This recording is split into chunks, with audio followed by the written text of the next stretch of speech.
सिंध में 8 अगस्त तक लॉकडाउन, तमाम मार्केटें बंद रहेंगी, इंटरसिटी ट्रांसपोर्ट बंद रखी जाएगी। 31 अगस्त के बाद वैक्सीन न लगाने वालों को तनख्वाह नहीं दी जाएगी। सड़क पर आने वालों का वैक्सीन कार्ड चेक किया जाएगा। अगले हफ्ते से सरकारी दफातर भी बंद कर दिए जाएंगे। लॉकडाउन के दौरान एक्सपोर्ट सनतों को पैदावारी अमल जारी रखने की इजाजत। मेडिकल स्टोर्स, ग्रोसरी, फल, सब्जी, बेकरीज, दूध की दुकानों पर पाबंदी का इत्तलाक नहीं होगा। SOPs पर अमल दरामद के लिए विफाकी कानून नाफिज करने वाले इदारों की मदद ली जाएगी।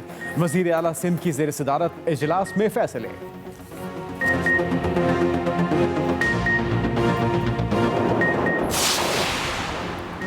कराची में कोरोना मुस्बत की शरह 23% तक जा पहुंची। जिला शर्की में 33% मुस्बत केसेस रिपोर्ट। तर्जुमान सिंध हुकूमत मुर्तज़ा वहाब कहते हैं सूबे में हालात बड़े तशवीशनाक हैं। जब हम लॉकडाउन का कहते थे तो वफाकी हुकूमत मना करती थी। रोज़ाना 2000 से ज़ायद कोरोना के मरीज आ रहे हैं। मौजूदा सूरत हाल को देखते हुए सख्त फैसले वक्त की ज़रूरत है।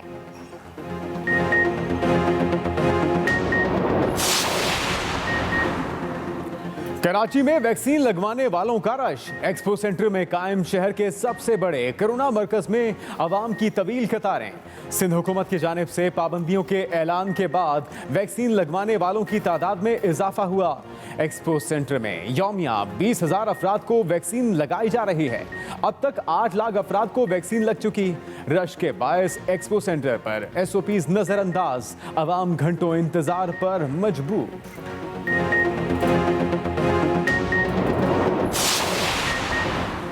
NCOC इजलास में कराची में वबा के फैलाव की सूरत हाल का जायजा।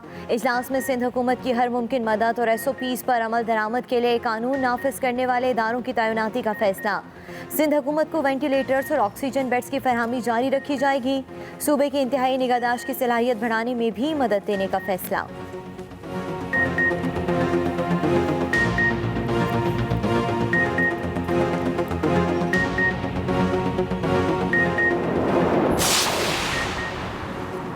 पाकिस्तान में कोरोना की चौथी लहर में शिद्दत। मुहलिक वायरस मजीद 86 जाने ले गया। 24 घंटों के दौरान 4,537 नए केसेस रिपोर्ट। मुल्क भर में मस्बत केसेस की शरह 7.79% तक जा पहुंची। मारूफ अदाकार मुस्तफ़ा कुरैशी और उनकी अहलिया भी कोरोना में मुब्तला। अमरीका की जानिब से मॉडर्ना वैक्सीन की 30 लाख खुराकें पाकिस्तान पहुंच गईं। कैनेडियन हुकूमत का पाकिस्तान को 162 मोबाइल वेंटिलेटर्स का तोहफा।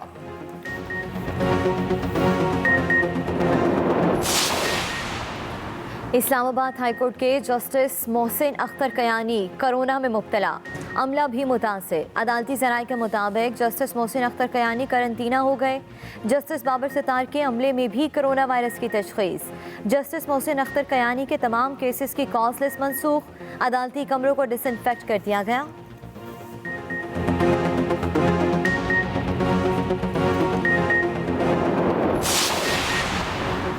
सिंध हाई कोर्ट ने जबरी वैक्सीनेशन के खिलाफ दरखास्त मुस्तरद कर दी। अदालत ने दरखास्त गुजार से पूछा, बताएं जबरी वैक्सीनेशन का नोटिफिकेशन कहां है? जबरी वैक्सीनेशन आपके कौन से हुकूक मुतासिर कर रही है? जस्टिस शफी मोहम्मद सिद्दीकी ने कहा कि कोरोना वायरस का शिकार शख्स चलता फिरता बॉम्ब है। कोरोना का शिकार एक शख्स 200 लोगों को बीमार करेगा। अदालत ने दरखास्त गुजार को 25,000 रुपये जुर्माना कर दिया। आज़ाद कश्मीर इलेक्शन से मुतल्लिक भारतीय बयान हक़ाइक़ के मुनाफी करार। तर्जुमान दफ्तर ख़ारजा ने भारतीय इल्ज़ामात मुस्तरद कर दिए। भारतीय नाज़िमुल उमूर की दफ्तर ख़ारजा तलबी। मकबूजा जम्मू कश्मीर के हवाले से पाकिस्तान का मौक़िफ़ एक मरतबा फिर वाज़ेह किया गया। तर्जुमान के मुताबिक भारत मकबूजा कश्मीर में गैर कानूनी कब्जे के हक़ाइक़ छुपा नहीं सकता। अपने घिनौने डिज़ाइन की तकमील की खातिर भारत ने मकबूजा कश्मीर में दहाइयों से इंसानी हकूक़ की संगीन खिलाफ वर्जी की। आज़ाद कश्मीर के अवाम आज़ादाना इंतख़ाबात से मुस्तफ़ीद हो रहे हैं, जबकि मकबूजा कश्मीर भारतीय कब्जे में खून में नहाया हुआ है। नूर मुकद्दम कत्ल केस की तहकीकात। मरकजी मुल्जिम जाहिर जाफर का पोलीग्राफिक टेस्ट मुकम्मल। ज़राए के मुताबिक मुल्जिम से 20 सवालों के जवाब लिए गए। पोलीग्राफिक टेस्ट से कबल मुल्जिम बेहोश होने की एक्टिंग करता रहा। टेस्ट के दौरान भी मुल्जिम ने मुख्तलिफ हीले बहाने बनाए। पोलीग्राफिक टेस्ट की रिपोर्ट इस्लामाबाद पुलिस को भिजवाई जाएगी। दूसरी तरफ मकतूला नूर मुकद्दम के वालिद अदालत में पेश, वकील करने की मोहलत मांग ली। अदालत ने मुलजिम जाहिर जाफर के वालिदैन की दरखास्त जमानत पर समाअत 4 अगस्त तक मुलतवी कर दी। इस्लामाबाद में लड़के लड़की पर तशद्दुद का केस। अदालत का पुलिस को 10 सितंबर तक मुल्जिमान का चालान पेश करने का हुक्म। मुल्जिमान को 13 और 27 अगस्त को दोबारा मजिस्ट्रेट के सामने पेश करने का हुक्म। डॉलर की ऊंची उड़ान। इंटरबैंक कीमत 162 रुपए से तजावुज कर गई। डॉलर की कदर 64 पैसे के इजाफे से 162 रुपए 54 पैसे हो गई।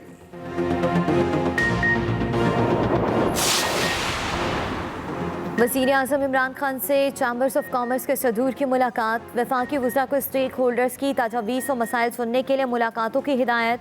चैम्बर्स ऑफ कॉमर्स के अहदेदारों का हुकूमत की कारोबार दोस्त पॉलिसियों और इक़दामात पर एतमाद का इजहार। हुकूमत और कारोबारी बरादरी का मुशावरत से टैक्स रेवेन्यू बढ़ाने की हिकमत अमली मुरतब करने पर इत्तफाक। शुरा ने कहा कारोबारी बरादरी टैक्स देने के लिए तैयार है। वज़ीर आज़म इमरान खान ने कहा कि हुकूमत बरामदात बढ़ाने के लिए सनतों को सहूलियात फराहम कर रही है। टैक्स के निज़ाम की बेहतरी के लिए इस्लाहात जारी हैं। सियाहत की तरक्की के लिए लाहे अमल, ज़राअत की तरक्की के लिए जामे एग्रीकल्चर प्लान बना रहे हैं।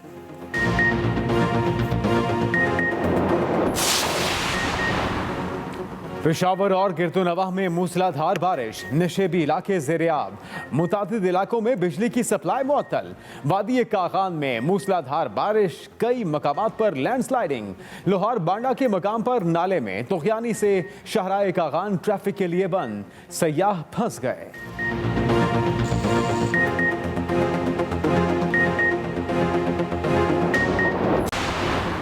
कराची के साहिल पर फंसे बहरी जहाज से सारा तेल निकाल लिया गया। बशीर मैरीटाइम महमूद मौलवी के मुताबिक जहाज में 95 टन तेल मौजूद था। साहिल से हटाने के लिए ऑपरेशन 15 अगस्त से शुरू होगा, 1 हफ्ते तक जारी रहेगा। 3 स्पेशल टग बोट्स आइंदा चंद रोज में कराची पहुंच जाएंगी। दुबई से आने वाले टग्स कम गहराई के पानी से जहाज निकालने की सलाहियत रखती हैं। जहाज को निकालते हुए नुकसान पहुंचा तो जिम्मेदारी कंपनी की होगी।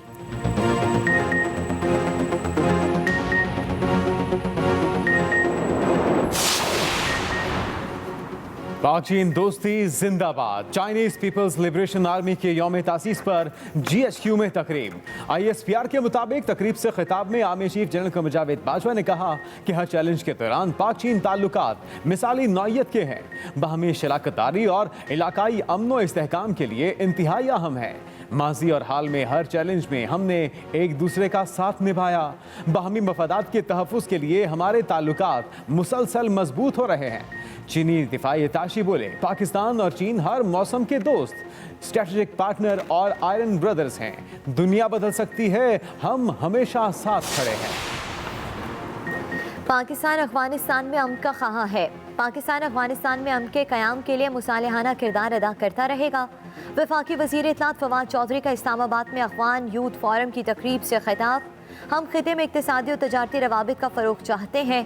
पाकिस्तान और अफगानिस्तान के नौजवानों को एक फोरम पर लाना खुशाइंद है।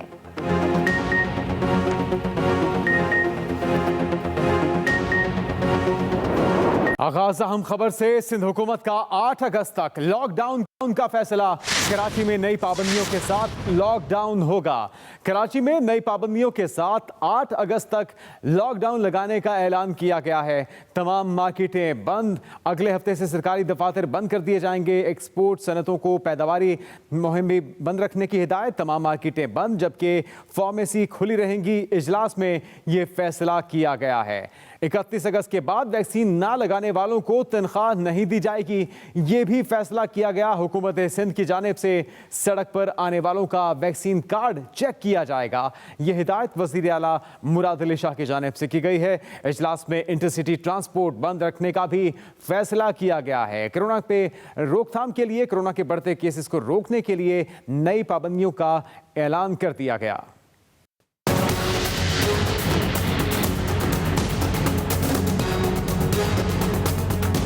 कोरोना के फैलाव में मुसलसल इजाफे पर सिंध हुकूमत का कल से 8 अगस्त तक मुकम्मल लॉकडाउन लगाने का फैसला। सिंध भर में 8 अगस्त तक तमाम मार्केटें बंद रहेंगी। इंटरसिटी ट्रांसपोर्ट भी बंद रखने का फैसला किया गया है। वजीर आला सिंध की जेर सदारत सूबाई कोरोना टास्क फोर्स के इजलास में 31 अगस्त तक वैक्सीन न लगवाने वालों की तनख्वाह रोकने का फैसला किया गया है, जबकि सड़क पर आने वालों का वैक्सीनेशन कार्ड चेक किया जाएगा। सिर्फ एक्सपोर्ट इंडस्ट्री और फार्मेसी के मुलाजमीन को छूट दी जाएगी। इजलास में मजीद बताया गया कि डेल्टा वेरिएंट तेजी से फैल रहा है। सूबे भर में केसों की शरह 13.7% तक पहुँच गई है। कराची में तशखीसी शरह 23%, हैदराबाद में 14.52% और सक्खर में 2.9% रिकॉर्ड हुई है। वकील राव, एक्सप्रेस न्यूज, कराची। सिंध हुकूमत का 8 अगस्त तक लॉकडाउन का फैसला किया गया है। इसी हवाले से बात कर लेते हैं अपने नुमाइंदे वकील राव से। वकील राव, इन अमल दरामद किस तरह से यकीनी बनाया जाएगा इन तमाम पाबंदियों पर इंतजामिया और सिंध हुकूमत की जानिब से?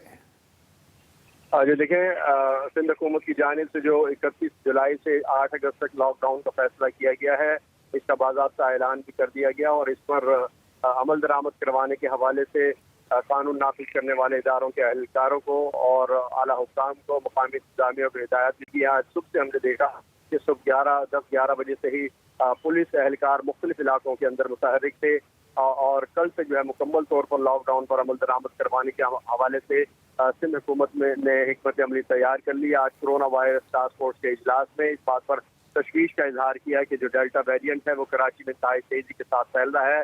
बतदरीज इसके अंदर इजाफा हो रहा है। यौमिया बुनियादों पर 2 से 3% शरह में इजाफा हो रहा है, जिसकी वजह से लॉकडाउन लगाने का बहालत मजबूरी फैसला किया गया है सिंध हुकूमत की जानिब से और कल से इसका निफाज होगा। ताहम तर्जमान सिंध हुकूमत के मुताबिक लॉकडाउन का निफाज सूबे भर में होगा, लेकिन ज़राए सिंध हुकूमत कहते हैं कि इसका इस्तेमाल जो है वो कराची पर होगा, क्योंकि कराची में ये शरह इंतहाई खतरनाक हद तक जो है वो बढ़ रही है। इसके अलावा मैं आपको बताऊं कि लॉकडाउन के हवाले से जो है जो बरामदी सनतें हैं वो SOPs के साथ जारी और सारी रहेंगी। ताहम दीगर तिजारती मराकज़, शॉपिंग प्लाजाज, मार्केटें मुकम्मल तौर पर बंद रहेंगी और इसके अलावा फार्मेसी, बेकरीज, दूध की दुकानें और सब्जी की दुकानें वो खुली रहेंगी। मरकजी जो सब्जी मंडी है सुपर हाईवे पर वाक़ है वो खुली रहेगी। उस पर आमदोरफ्त भी जो है वो वैक्सीनेटेड शहरियों और कारोबारी हजरात से जो है वो मशरूफ होगी। इसके अलावा शहरियों को 6 बजे के बाद मुकम्मल तौर पर घरों से न निकलने की हिदायत की गई है। जो शहरी घर से बहालत मजबूरी निकलेगा उसको वैक्सीनेशन का कार्ड अपने साथ रखना होगा। वैक्सीनेशन का कार्ड कानून नाफिज करने वाले इदारों के एहलकार देखने के पाबंद होंगे। इसके अलावा मकामी इंतजामिया को भी हिदायत जारी कर दी गई है कि आज 12 बजे से ही जो है वो इसका इतलाक हो जाएगा लॉकडाउन का और शहरियों को घरों से बाहर न निकलने की हिदायत जारी की गई है। ये भी कहा गया है कि शहरी ज़्यादा से ज़्यादा वैक्सीनेशन करवाएं, क्योंकि जो इंडियन वेरिएंट है या कोरोना वायरस है उसका बचाव सिर्फ मास्क और वैक्सीनेशन है।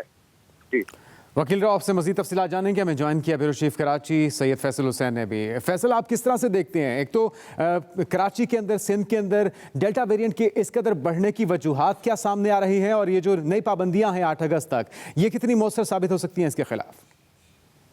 ये सब है ना, अलग अलग सवाल आते हैं, आपसे सबका ना एक जवाब नहीं दिया सकता। अब ये जो हुकूमत की पाबंदियां हैं ये बिल्कुल जो है अभी कहेंगे समझ से बाला कर है। अभी कहते हैं कि जो आदमी वैक्सीन के बगैर निकलेगा, उसके पास सर्टिफिकेट नहीं होगा, तो उसकी जो है उसके खिलाफ कार्रवाई की जाएगी। अच्छा, आप ये बताएं कि आपके पास सिंध में जितनी आबादी है इतनी सारी वैक्सीन मौजूद है, अब तक जितनी वैक्सीन आ चुकी है, अगर सारे लोग सिंध के या कराची के पहुंच जाते हैं तो क्या ये हुकूमत के लिए मुमकिन था कि उतनी लोगों को जो वैक्सीन लगा दे? जब आपके पास मुकम्मल वैक्सीन ही नहीं है तो ये पाबंदी आप जो है किस बुनियाद पे जो है वो लगा सकते हैं? पहली बात। दूसरी बात ये है कि इम्तिहानात, एक तरफ तो जो है वो इम्तिहानात हो रहे हैं, आपने स्कूल कॉलेज बंद किए हुए, तो इम्तिहानात जो देने जा रहे हैं, तो क्या जो इम्तिहानात देने जा रहे हैं उन बच्चों को कोरोना नहीं लगेगा या उनको कौन सी ऐसा जादुई मशीन जो उनको अपने हसार में ले लेगी जिससे वो जो है वो कोरोना से महफूज रहेंगे? ये इस सवालात है। तो दूसरी बात है कि माजी में जो लॉकडाउन हुआ था, जो पाबंदियां लगी थी, उसमें जो चीज सामने आई थी वो जो कराची की इंतजामिया है, खासतौर पर इंतजामिया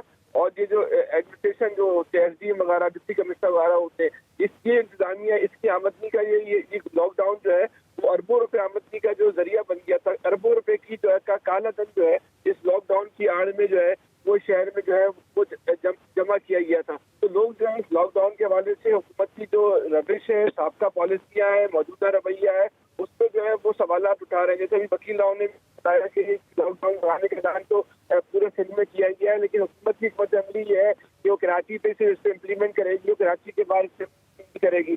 तो यही सवाल होता है ना कि आपका मकसद जो जो है वो लॉकडाउन लगाना नहीं है, कोरोना से बचाना नहीं है, जिस तरह माजी में जो काला धन। अच्छा फैसल, इन तमाम जो मसाइल जिनकी आप निशानदही कर रहे हैं, इसमें बेहतरी किस तरह से मुमकिन है? क्या महकमों में आपस में कोऑर्डिनेशन बेहतर की जाए, और साथ में जिस तरह से आपने बताया कि इम्तिहानात भी मुलतवी नहीं किए गए, तो इसको किस तरह से यकीनी बनाया जाए कि इन पाबंदियों का इत्तलाक मौसर साबित हो?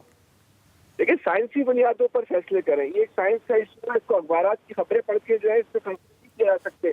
आप ये बताएं ना कि जो आपने मीटिंग की थी, इसमें वायरस के कितने एक्सपर्ट लोग आए थे, वो कौन लोग थे जो जिन्होंने वायरस को स्टडी किया हुआ है? आप ये बताएं कि जो आपने मीटिंग की थी, इसमें वो कौन लोग थे जिन्होंने बायोलॉजी को स्टडी किया हुआ है? किसी MBBS डॉक्टर या सियासतदानों के या रेंजर्स या पुलिस के अफसरान की बुनियाद पे आप साइंसी फैसले कैसे कर सकते हैं? अच्छा, फिर आप ये बताएं, जो आपकी टारगेट पीपल है जो कोरोना से दुनिया में मरती है, उसकी एज क्या है? कौन सी ऐसी टारगेट पीपल है उसको आपने बचाना है, और जिस टारगेट पीपल को आपने बचाना है उसकी तादाद कितनी है? लेकिन जो दुनिया में कोरोना से जो हलाकतें हो रही है वो तो अबव 80 अबव 70 है, तो पाकिस्तान में अबव 70 अबव 80 कितने लोग हैं? पहली बात। दूसरी बात, जैसे आप ये भी देखा तो हमको बताएं कि कैंसर से जो है वो साल में कितने लोग मरे, या इस साल से भी छोड़ दें, इस महीने में कैंसर से कितने लोग मरे, ट्रैफिक हादसा से कितने लोग मरे, हार्ट अटैक से कितने लोग मरे, गुर्दे का फेलियर होने से लोग कितने मरे, इसका भी जो डेटा देना आपने कौन को बताया ना कि कोरोना से तो 10,000 आदमी मरे,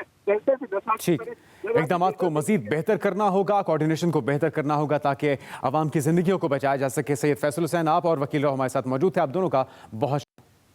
और अभी आपको खबर दें, कराची में SOPs पर अमल दरामद के लिए सिक्योरिटी इदारों की तैनाती का फैसला भी किया गया है।